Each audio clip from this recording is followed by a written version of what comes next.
Chapter 25. Laura's Gratitude. Nancy Drew and her father did not forget their promise to call again at Jacob Aborn's bungalow, and the following Sunday afternoon found them on the way to Melrose Lake. They started directly after a midday dinner, which had been a rather silent meal. It had rained a bit during the early morning, but now the sun was shining brightly, and there was just enough breeze to make it pleasant. Nancy was driving her roadster while her father sat beside her, an unlighted cigar between his lips. Neither said a word until the town was left far behind, and they were drawing towards the country of the lakes. "What are you thinking of, Nancy?" questioned her father at last. "I was thinking of Laura and of Mr. Aborn," she replied. "I was wondering if everything is turning out all right." "It ought to, with Stumpy out of the way," answered Carson Drew. "So it would seem. But Laura is such an unusual girl, and she went through so much. I'd hate to see her break down and have a spell of sickness." "Oh, joy seldom hurts anyone, Nancy. It's real sorrow that pulls a person down. I certainly hope the real Mr. Aborn proves to be all right. I think I'm a pretty good judge of character, and he looked all right to me." A little later they passed the spot where Nancy had first met Laura during the awful storm, when the terror-stricken girl was on her way to the Drew homestead. How many things had happened since then? Then they came in sight of the bungalow. As they drove up in the blue roadster, Laura Pendleton ran from the house and greeted them enthusiastically. She was dressed in a bright blue frock and seemed happier than Nancy had ever seen her.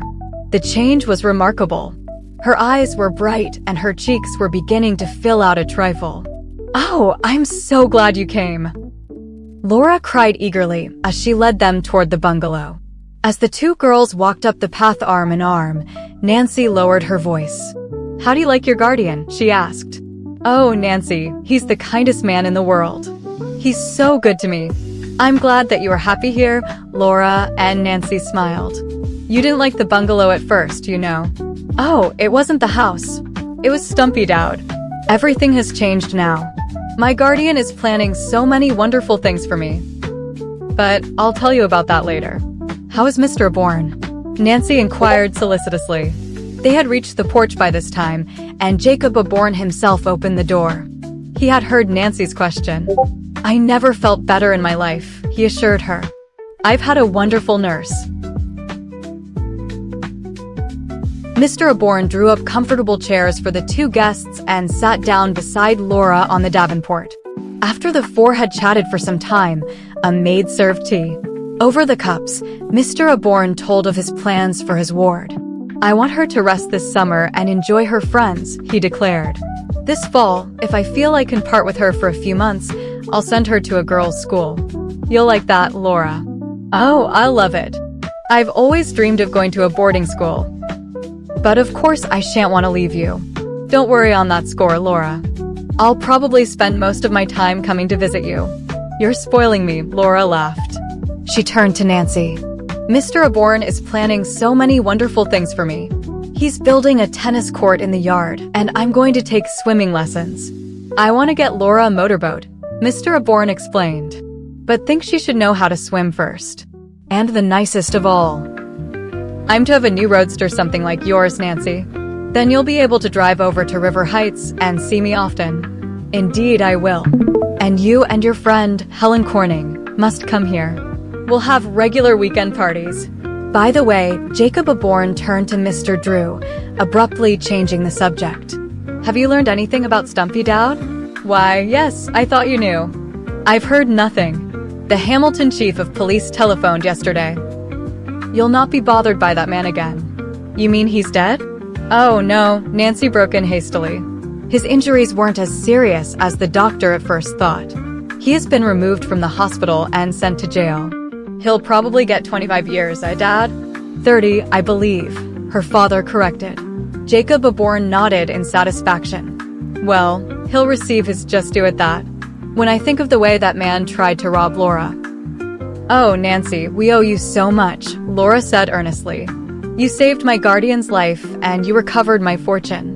I hope you haven't forgotten the night on Moon Lake when you rescued Helen and me," Nancy reminded her with a smile. "It isn't all one-sided, you see, but you've repaid the debt threefold." Laura and I have been talking it over, Mr. Aborn said quietly. We have been trying to think of a way to thank you. Oh, I don't want any thanks, Nancy returned hastily. I really enjoyed the adventure. I can't say that I did, Mr. Aborn responded ruefully. 2 weeks in a dungeon. Nancy, you must accept some reward for what you did, Laura insisted, returning to the original subject. Nancy shook her head stubbornly. But I have a fortune in my own name. Unless I give you money, I don't know how to reward you.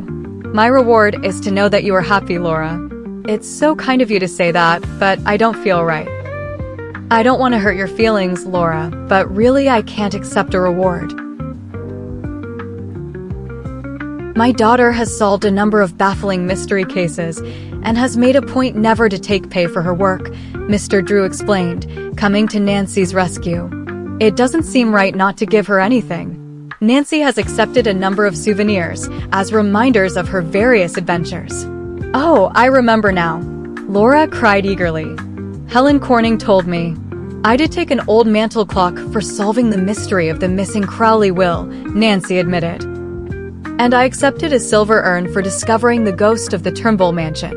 Then it's only right that you accept a souvenir for solving the mystery of the deserted bungalow. Will you? Well, Nancy hesitated. Say yes. It will make me feel so much better. All right, I agree. Laura sprang from the Davenport and hurried upstairs to her room.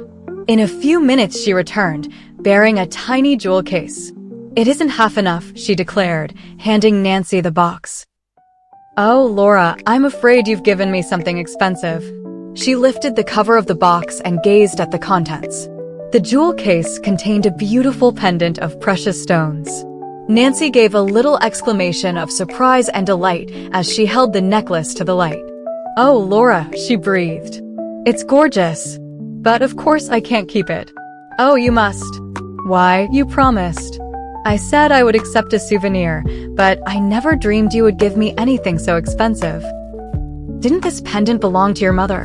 Yes, but that is no reason for you to refuse to take it. She would want me to give it to you. But it's such a precious keepsake to give away. It is precious, Laura admitted quietly. But I have other pieces that mother left me.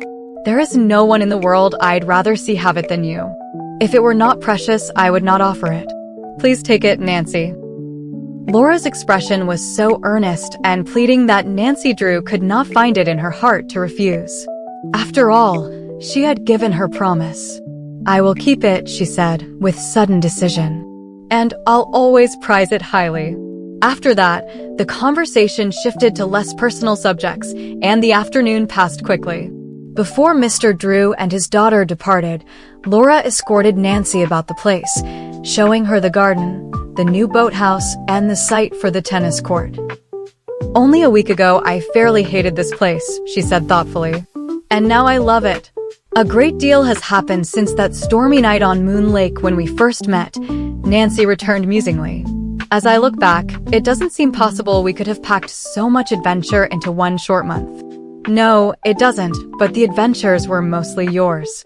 I seem to have a way of getting into the thick of things, Nancy laughed. Oh, well, everything came out right, and the nicest part of all is that you have found a happy home. And wonderful friends. An understanding silence fell upon the two girls, and for several moments they stood arm in arm, looking out across the lake. Presently, as they slowly moved on again, Laura Pendleton turned to her friend with a twinkle in her eyes. You've started quite a career for yourself, Nancy. I wonder if you'll have any more adventures. Nancy gave a tired sigh. Oh, I think I've had enough to last me for the rest of my life. But in her heart, she knew she had not. The love for mystery would always be with her. And Nancy Drew's adventuring days were by no means over. It was written in the annals of the future that before many months had elapsed, she would be engrossed in a problem as puzzling as the Bungalow Mystery, a problem which would tax her mental powers and ingenuity to the limit. It is revealed in the mystery at Lilac Inn. But for the present, Nancy Drew was not pining for excitement or adventure. The prospect of a restful summer with Laura Pendleton and Helen Corning satisfied her completely.